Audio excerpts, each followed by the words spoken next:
Hello students, today is Wednesday 28th of August 2019. Today we will talk about a very important story that is about Reserve Bank of India's transfer of funds to the government of India. Though this news happened on 26, means this news was broken on 26, but then there was a lot of hue and cry yesterday on this issue, and the opposition said that this is something which the government should not have done. Now, what is RBI? RBI is the Reserve Bank of India, which is the central bank of India. Any country in the world has a central bank. Central bank is a bank which regulates the banks, which regulates the monetary policy. So that is how central bank is considered very important, and in most of the democratic countries of the world, central government is an autonomous institution. It's under the government, but not directly a department of the government. Now, what has happened, every year the government takes certain amount from RBI, which RBI earns as a dividend. RBI earns a surplus which it earns through dividends, etc., and every year it gives that amount, a certain portion of this amount, to the government.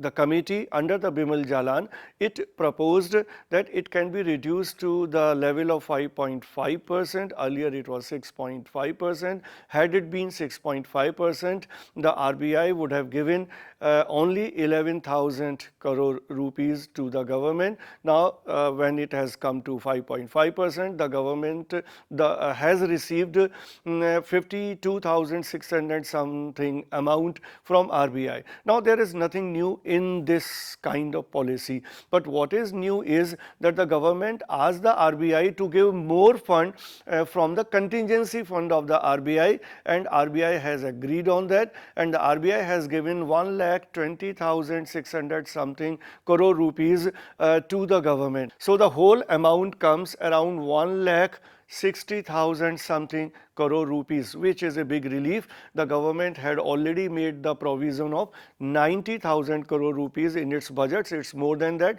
So government is in a good position. Now, as far as the fiscal deficit is concerned, you must know what is fiscal deficit. Fiscal deficit is the amount that the government expends more as far as its revenue is concerned. But there is a cap. India's fiscal deficit has been constantly on the decline, which is a must for any growing economy. From if we look from 2014 to 2019, from 4.5 every year it's declining, and last year it was 3.4%. For this next financial year, the government has planned it to 3.3%. Now government will be able to achieve this target. Another important story internationally, if we look at, is that there is a news from Pakistan that Pakistani government has decided to close the airspace in the Pakistani airspace for Indian planes, as far as also the planes which are originating or which are flying through Indian airports. Earlier also Pakistani government has done it when India made a strike in the Balakot. That time this blockage of the airspace continued for 138 days. It was lifted by the Pakistani government on 16th of July.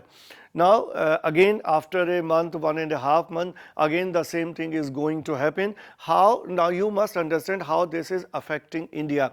Now this is affecting, like there will be a longer route that the planes have to take. Any plane which is flying from Delhi has to go to Bombay, and then through that to any country of the Middle East, be it Bahrain, be it any country of UAE, Dubai, Abu Dhabi, while you are as a passenger, you are on your ongoing journey towards the US or towards Europe.